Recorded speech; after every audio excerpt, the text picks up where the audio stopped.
Halo, perkenalkan nama saya Fabianus Eko Cindra dari Paroki Santa Cecilia Pontianak. Saya akan mengulas bacaan dari Matius 14 ayat 22 sampai dengan 33. Yesus berjalan di atas air.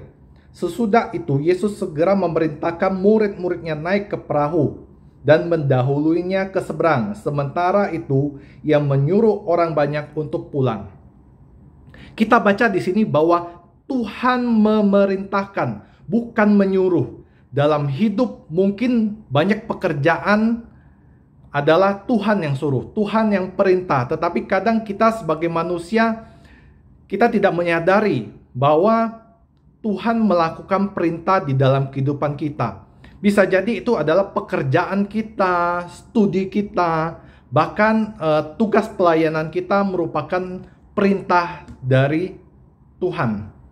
Kita lanjut ke ayat 23. Dan setelah orang banyak itu disuruhnya pulang, Yesus naik ke atas bukit untuk berdoa seorang diri. Ketika hari sudah malam, ia sendirian di situ.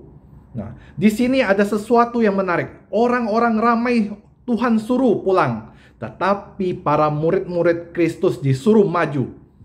Ini yang membedakan murid-murid Yesus dengan orang banyak pada umumnya. Nah, hal ini terjadi sama dengan ketika ada masalah datang. Orang-orang yang tidak kenal dengan Tuhan akan mundur. Mundur imannya, mundur kehidupannya, mundur doanya. Tetapi murid-murid yang tulen, orang-orang yang percaya kepada Kristus, murid-murid Kristus, walaupun dia diterpa badai, dia akan terus maju. Karena sifat murid Yesus yang sejati adalah maju terus, pantang mundur. Nah, kita lanjut ke ayat ke-24. Perahu murid-murid sudah beberapa mil jauhnya dari pantai dan diombang-ambingkan gelombang karena angin sakal. Nah, sebenarnya beberapa mil itu tidak jauh. Nah, tetapi yang di sini yang menjadi permasalahan, mereka tidak memilih untuk kembali walau mereka berlayar tidak jauh. Para murid tetap taat kepada Yesus karena Yesus memerintahkan kepada mereka. Di dalam kehidupan kita, kita juga harus mencontoh para murid-murid bahwa apapun yang terjadi, kita harus terus maju.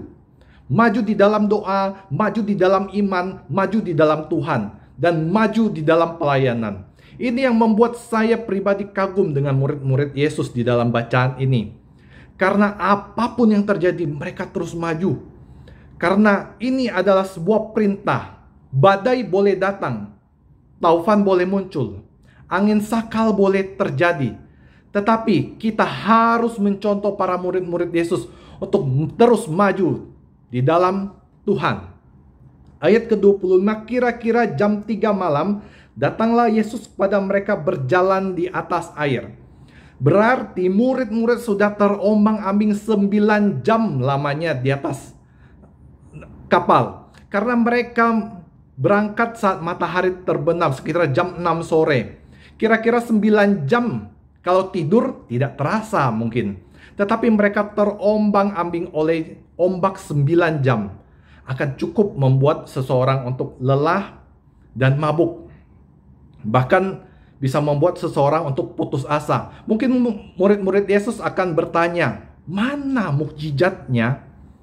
Hal ini juga menandakan bahwa mukjizat yang terjadi di dalam kehidupan kita itu tidak instan. Kadang Tuhan juga suruh kita tunggu. Tuhan latih kita untuk bersabar. Walau di saat badai, Tuhan ingin kita tetap setia menunggunya. Ayat ke-26, ketika murid-muridnya melihat dia berjalan di atas air, mereka terkejut dan berseru, "Itu hantu!" Lalu berteriak-teriak karena takut. Ini lucu menurut saya, saudara-saudaraku. Mereka ini adalah nelayan. Sudah terbiasa dengan yang namanya ombak dan air. Tetapi mereka tidak dapat menaklukkan yang namanya air. Walau mereka nelayan, mereka bisa berenang. Tetapi dengan angin yang kencang mereka juga akan takut. Mereka juga takut tenggelam. Tetapi kita lihat Tuhan kita, seorang tukang kayu, dia bisa menaklukkan air, bahkan berjalan di atasnya seakan-akan tidak ada gravitasi yang mempengaruhinya. Apa yang ditakuti manusia, Tuhan berjalan di atasnya. Apa yang ditakuti manusia, Tuhan bisa menaklukkannya. Tetapi ketika melihat itu, mereka bukan memuji. Mereka tidak memuji Yesus, tapi mereka menjadi takut. Kita lihat, orang-orang yang berada di dalam ketakutan akan salah mengambil keputusan. Lihat saja, Tuhan mereka bilang hantu. Ayat ini mengajarkan kepada kita, pada saat kita takut, jangan ambil keputusan. Kita akan salah seperti para murid-murid yang mengatakan bahwa Tuhan adalah hantu.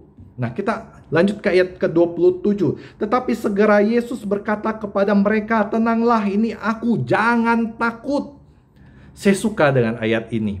Yesus berkata, tenanglah. Ya, mungkin di dalam hati murid-murid mereka berkata, enak saja, tenang-tenang. Kami ini sudah 9 jam terombang-ambing, masih bilang tenang.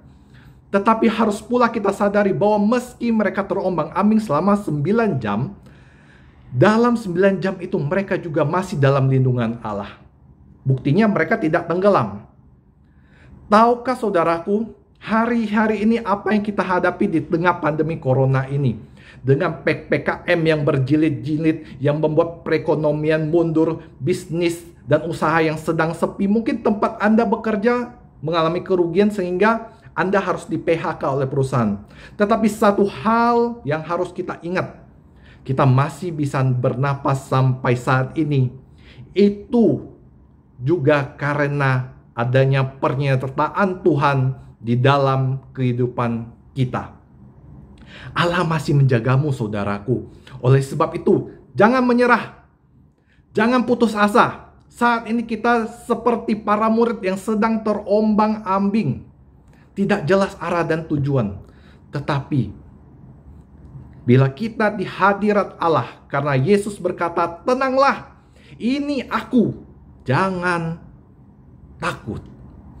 Ayat ke-28, kata Yesus, datanglah, maka Petrus turun dari perahu dan berjalan di atas air mendapatkan Yesus. Nah, hari-hari ini jangan gegabah, saudaraku. Apapun langkah yang kita ambil saat ini, cari dahulu firman Allah. Cari hikmatnya. Sekalipun Yesus sudah ngomong, ini aku. Kita harus mencontoh Petrus. Petrus tetap minta peneguhan.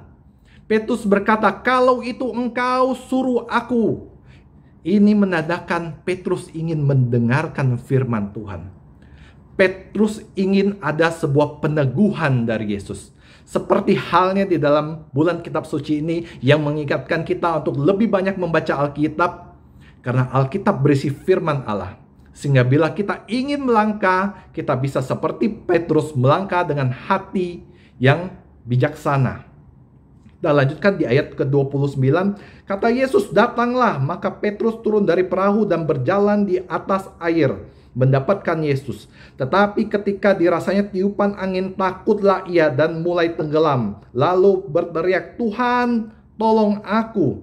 Segera Yesus meluruskan tangannya, memegang dia dan berkata, hai orang yang kurang percaya, mengapa engkau bimbang? Lalu mereka naik ke perahu dan angin pun reda. Dan orang-orang yang ada di perahu menyembah dia, katanya, sesungguhnya engkau adalah anak Allah. Ketika dirasakan tiupan angin, takutlah dia. Petrus bukan melihat tetapi merasakan. Petrus tenggelam akibat merasakan tiupan angin.